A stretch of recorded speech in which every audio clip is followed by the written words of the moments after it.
Más de 1.000 millones de fumadores son ya demasiados, pero nada en comparación con los 2.000 millones de bebedores ocasionales con los que cuenta el planeta.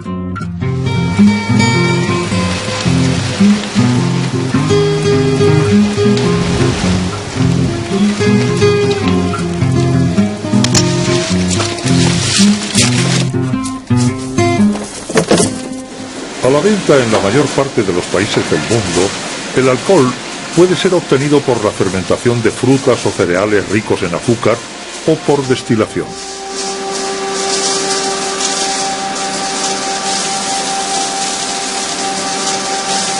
En nuestra sociedad no hay nada más banalizado que el consumo de alcohol.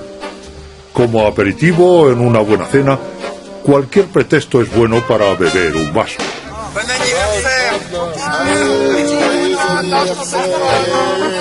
Las palabras alcohol y droga son raramente asociadas, sobre todo en Francia, donde un 20% de la población abusa de la bebida.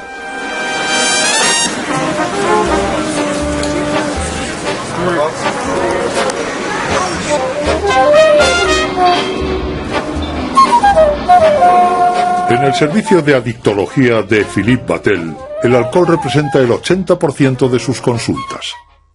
¿El alcohol una droga? Eso hace saltar de su sillón a mucha gente, no solo a los viticultores. También le asustó a un ministro de Sanidad de Francia, quien dijo durante una emisión a la gran audiencia: no, el alcohol no es una droga. Hay científicos que lo respaldan. Pues bien, yo pienso que hay que relativizar. Si una droga es un producto que potencialmente, en el sujeto que la toma, va a producirle dependencia, entonces no se hable más. El alcohol es una droga. Excusez-moi, est-ce que vous buvez plus de 3 verres d'alcool par jour? Moi, non. Non. C'est sûr. 3 par jour. Et vous, mesdames, plus de 3 verres par jour? Non, certainement pas. 3 verres par jour? Pas 3, hein. Dites-moi, est-ce que vous buvez plus de 3 verres d'alcool par jour? 3 verres d'alcool? Non, c'est rien. Moi, je ne bois jamais. Oh, ben, moi, j'en ai bu un verre. Hein. Non. Pas 3 verres, non. Aujourd'hui, dans notre pays, personne ne semble boire plus de 3 verres par jour. Heureusement, car les études montrent qu'au-delà, les risques d'avoir un cancer augmentent considérablement. Si tomamos como referencia el número de fallecidos, evidentemente hay que ir a saco a por el alcohol. 45.000 personas cada año en Francia. ¿Qué es lo que se está haciendo en este país para ayudar a los pacientes con problemas con el alcohol? ¿Existen medios que estén a la altura del número de muertos? ¿A la altura del sufrimiento horroroso de sus familiares y que no pueden ser traducidos en cifras? So this is Christmas. Another year a new one just begun. And so this is Christmas. Las campañas de prevención meten el dedo en la llaga sobre los peligros del alcohol al volante.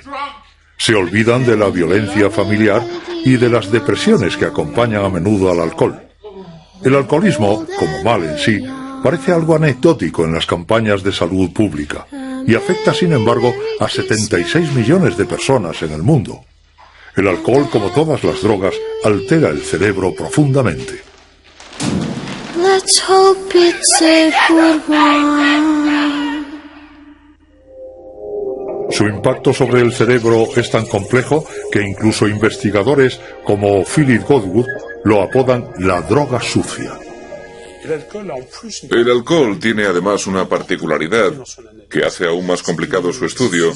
Goza de una difusión extraordinaria.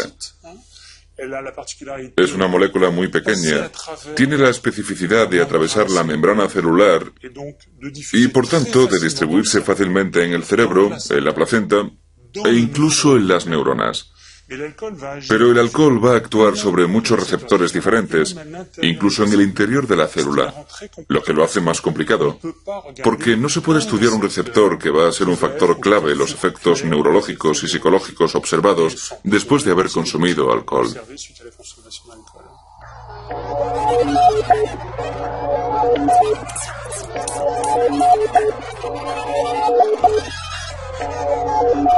La mayor parte de las drogas concentran su acción en un tipo concreto de receptores. El principal ingrediente del alcohol, el etanol, golpea casi todo el sistema. Afecta a la red de la acetilcolina, de la dopamina, del glutamato y, sobre todo, al GABA. En el cerebro de un abstemio, el GABA actúa como el gran ralentizador de la actividad de las neuronas. Alcanzando a los receptores del GABA, el etanol exagera la ralentización cerebral.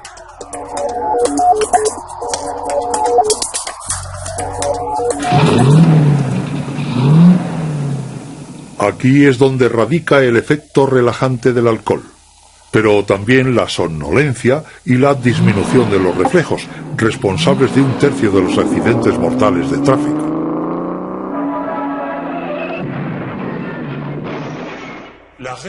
La repetición de la actividad alcohólica va a provocar unos efectos de adaptación. El organismo tiene una filosofía en la vida, la homeostasis. Es un término un tanto extraño, pero explica algo muy sencillo: el retorno a un estado de equilibrio. No hay nadie más conservador que el cerebro y el conjunto de los órganos humanos. Cuando alguien viene a modificar su dinamismo, sistemáticamente va a intentar buscar un nivel más adaptado a su modo de funcionamiento habitual. Como el alcohol estimula constantemente al GABA, que es un freno, un neuromodulador, entonces, ¿qué va a hacer el organismo para luchar contra esta inhibición? Porque el cerebro tiene necesidad de funcionar, debe funcionar a diario. Al despertarnos, al levantarnos a desayunar, al ir al trabajo para ganarnos la vida, el organismo va a desestabilizar a los receptores GABA. ¿Esto qué quiere decir? Quiere decir simplemente que va a tener menos receptores el GABA con el fin de evitar que le frenen demasiado. Este tipo de adaptaciones acaba por anclar el alcoholismo en las neuronas. El cerebro está obligado a inventar un nuevo estado de equilibrio. Cuando un alcohólico deja de beber, el ya precario equilibrio de su cerebro se derrumba. Es lo que crea el síndrome de abstinencia. Esto se manifiesta por las mañanas en un nerviosismo, en unos temblores algo perceptibles en las extremidades, por una confusión ansiosa, a veces una pequeña obnubilación y luego sudores, taquicardia. O sea que el corazón late más deprisa y una hipertensión arterial. Si no se tratan estos síntomas, y por regla general son tratados por el sujeto adicto al alcohol, precisamente con más alcohol para disminuirlos, pues bien, a lo largo del día, a veces por la mañana, y de una manera extremadamente rápida y fulgurante, va a desarrollarse un gran síndrome de abstinencia con temblores en todo el cuerpo. En el plan psíquico, la obnubilación va a dar lugar a una verdadera confusión, junto a elementos delirantes que están ligados a una percepción errónea. Es decir, que hace que el sujeto interprete bajo su campo visual objetos de los cuales construirá una imagen propia. Un ejemplo, y se ve muy bien en la literatura y en el cine, es que en su delirium tremens va a interpretar una zapatilla como una rata. Va a haber miles de ratas, invadiendo gradualmente su campo visual, lo que es algo extremadamente angustioso.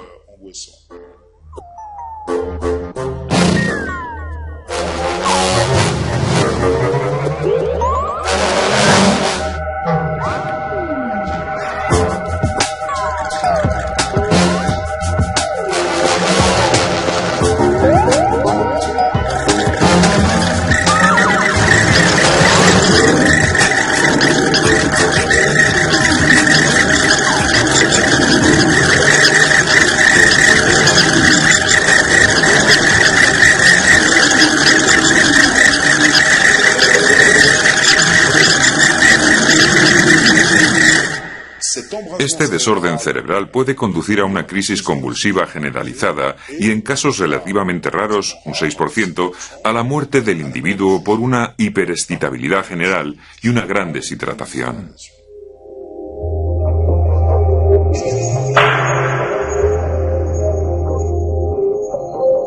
Por un mecanismo aún poco conocido, el alcohol provoca una liberación de dopamina en una pequeña región del cerebro que regula las sensaciones de placer, el núcleo accumbens, un proceso común en todas las drogas y que juega un rol crucial en la instalación de la dependencia.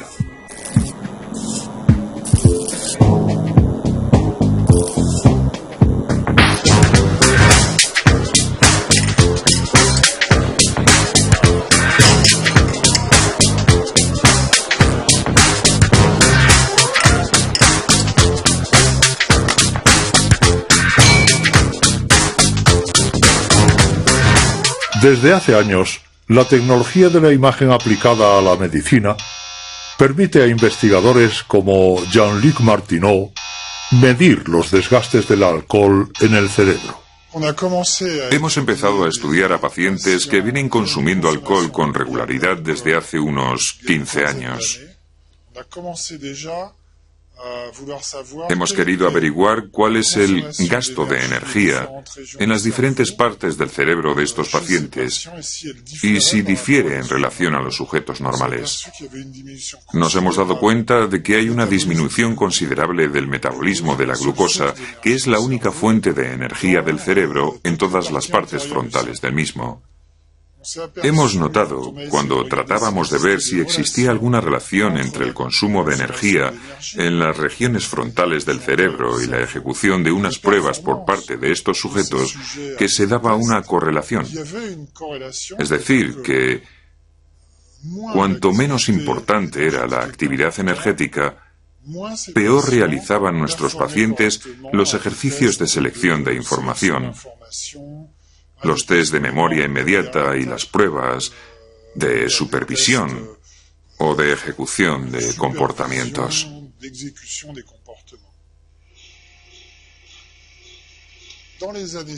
En los años siguientes hemos querido saber si detrás de estas alteraciones funcionales existían modificaciones en la estructura misma del cerebro.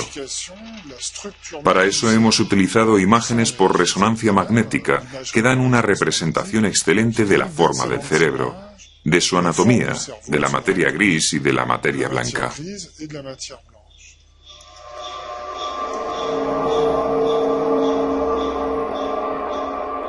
Lo de materia gris no es más que una expresión. Designa al conjunto de los cuerpos de neuronas, es decir, los núcleos. En cuanto a la materia blanca, constituye el cableado de estas neuronas, la red por la que transita la información en el cerebro.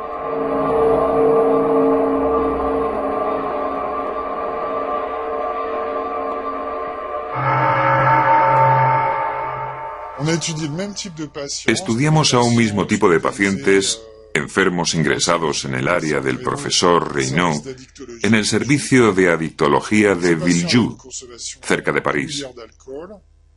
Estas personas realizaban un consumo regular de alcohol, solicitaban desengancharse de la bebida, pero no mostraban ningún rasgo serio, ningún otro signo de sufrimiento corporal. Estos individuos, según las resonancias y los datos obtenidos con programas de ordenador diseñados para cuantificar la materia gris y la materia blanca, tenían una disminución de materia gris bastante acentuada en las regiones anteriores del cerebro. En las regiones frontales, es decir, en la parte delantera del cerebro, y en las regiones frontales medianas, o sea, entre los dos hemisferios. La novedad en estos últimos años es que las técnicas de análisis de imágenes muestran que hasta en casos de consumo moderado se pueden detectar anomalías, no solamente en su funcionamiento, sino también en la estructura y ultraestructura misma del cerebro. Lo que estas imágenes muestran es que altas dosis de alcohol atrofian el cerebro. Las alteraciones más graves que constatan los investigadores se ven a simple vista en algunos alcohólicos.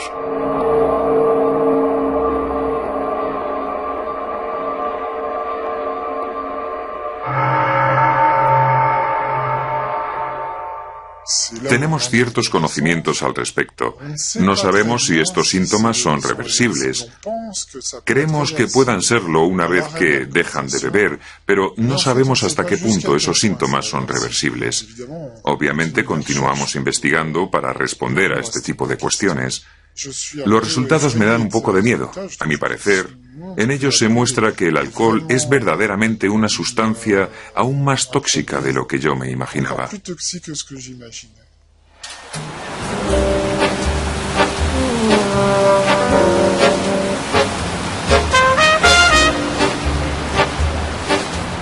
Desde hace tiempo, los especialistas en el alcohol tratan de identificar los factores de vulnerabilidad al alcoholismo. Y es la genética la que comienza a aportar las verdaderas respuestas.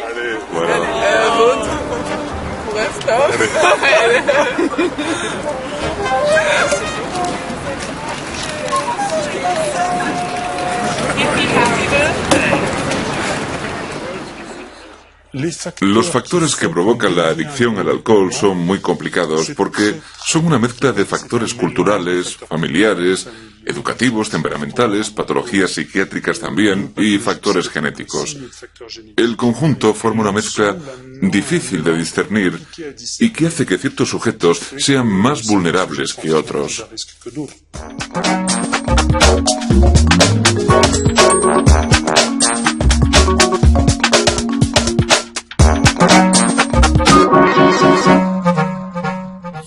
Hemos empezado a dar ya con un factor genético. No somos todos iguales de partida. En Francia, entre un 2 y un 5% de la población, una mínima parte, no puede eliminar la molécula del alcohol de su cuerpo debido a su herencia genética, algo que por otra parte no es tan malo. Pero sí, en todo caso son incapaces de eliminar el etanol, lo cual va a provocar que el metabolito del alcohol, la primera sustancia consecuencia de la degradación del alcohol, se acumule rápidamente en la sangre. Dicho metabolito es algo extremadamente desagradable de soportar. Las sensaciones de enrojecimiento y palidez al mismo tiempo, náuseas, a veces vómitos, malestar, que van a hacer que el mínimo consumo de alcohol se convierta en un cataclismo.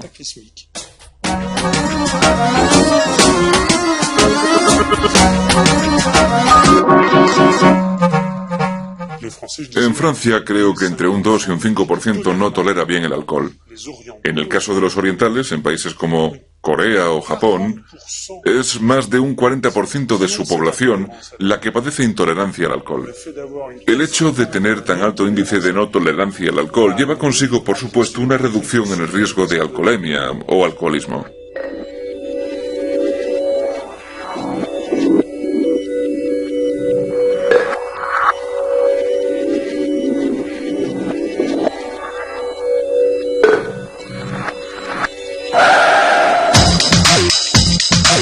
El gen que está en el origen de esta intolerancia constituye un factor de protección contra el alcoholismo. Y a la inversa, aquellos de entre nosotros que resisten el alcohol pueden encontrarse emprendiendo un mal camino.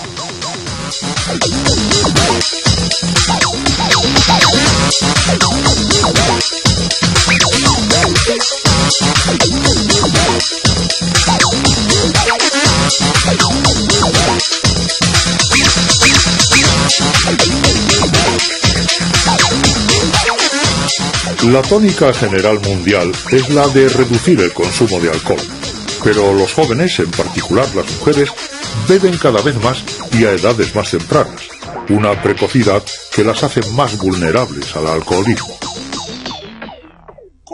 Si tomas 3, 4 o 5 cervezas y al final ves que no pierdes el conocimiento, o aún más, que mantienes un cierto control de ti mismo, que todavía tienes una gran coordinación motriz, te da la sensación de que no estás tan borracho como tus amigos que han bebido más o menos lo mismo que tú.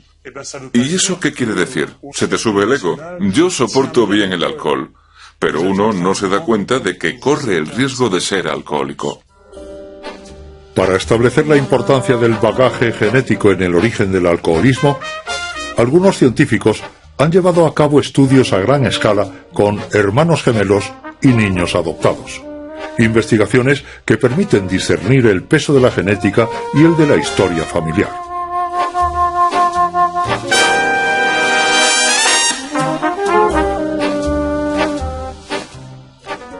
Se hicieron progresos bastante considerables hace unos 30 o 20 y tantos años gracias a dos técnicas un tanto extrañas que permiten discernir factores que inicialmente eran difíciles de discriminar: los factores familiares y educativos. Por ejemplo, el hecho de vivir en una familia con un padre alcohólico, o los factores genéticos, el hecho de recibir los genes del padre o de la madre. Estas son técnicas que se denominan estudios de gemelos y de adopción, y se ha conseguido así distinguir claramente lo que tiene que ver con el ambiente familiar y lo que tiene que ver con los genes, lo heredado de los progenitores.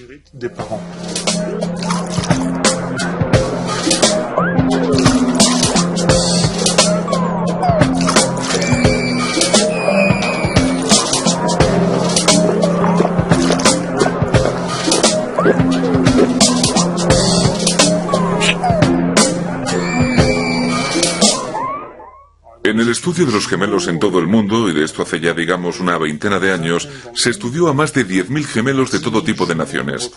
Actualmente ya se tienen unos resultados más o menos establecidos, y contrariamente a lo que se creyó durante tanto tiempo, los factores genéticos son mucho más importantes que los factores familiares comunes. Está claro que no es lo mismo vivir en una familia en donde el alcohol corre a borbotones, donde se banaliza su consumo diario, o incluso uno de los padres hace de él un uso abusivo.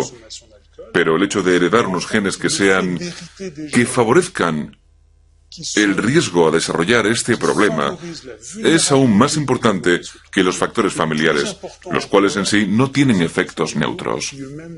Por tanto, las fuentes son diversas. Actualmente se dice que los factores genéticos influyen en un 55%, es decir, algo más de la mitad de los parámetros que explican por qué podemos caer en una dependencia del alcohol a lo largo de nuestra vida. Esa mitad viene explicada por factores genéticos. Por eso es más importante de lo que se pensaba.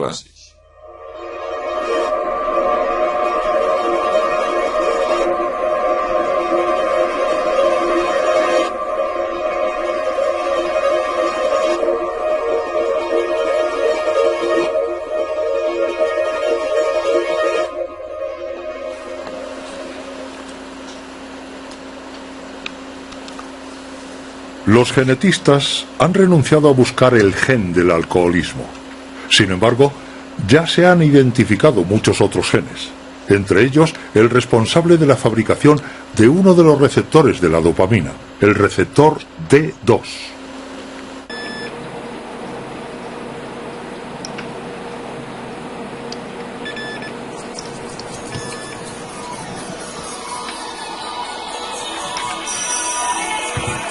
Todo el mundo tiene este gen en sus cromosomas, pero puede presentarse bajo formas diferentes denominadas alelas.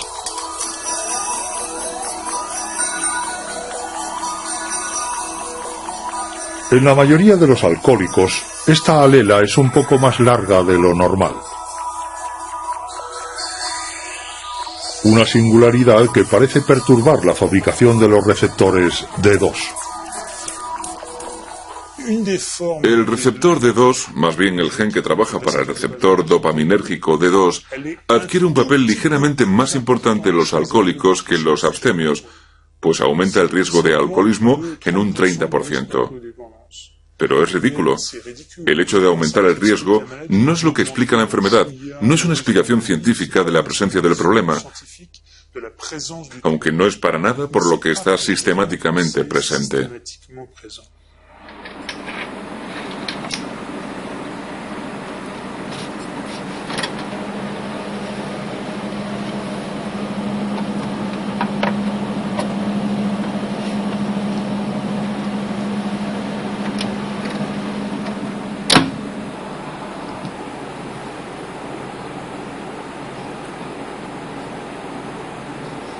Encontramos la misma anomalía en los consumidores de cocaína y de heroína. Muchos científicos opinan hoy que este gen representa uno de los principales factores de vulnerabilidad a la adicción a las drogas. Pero existen otras anomalías y los genes no pueden explicar todo. He realizado bastantes estudios de genética y cada vez que encontraba un factor de vulnerabilidad, comprobaba que yo también lo poseía. Tengo la alela S del transportador de serotonina que predispone al riesgo de suicidio. Tengo la alela A1 que predispone al alcoholismo. Se lo digo con asiduidad a mis pacientes y a los que participan en mis estudios genéticos, porque nadie es perfecto. Me explico.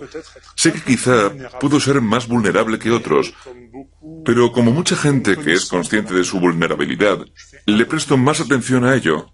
Aunque, bueno, prevenir a un suicida no estaría fácil. Si estoy deprimido, pues voy al psiquiatra. No resulta fácil como psiquiatra que soy, pero a veces damos con ello más adelante. De todas formas, cuando se poseen genes de vulnerabilidad, lo que puede desarrollarla es la ubicación en un medio específico. Y esto es muy importante.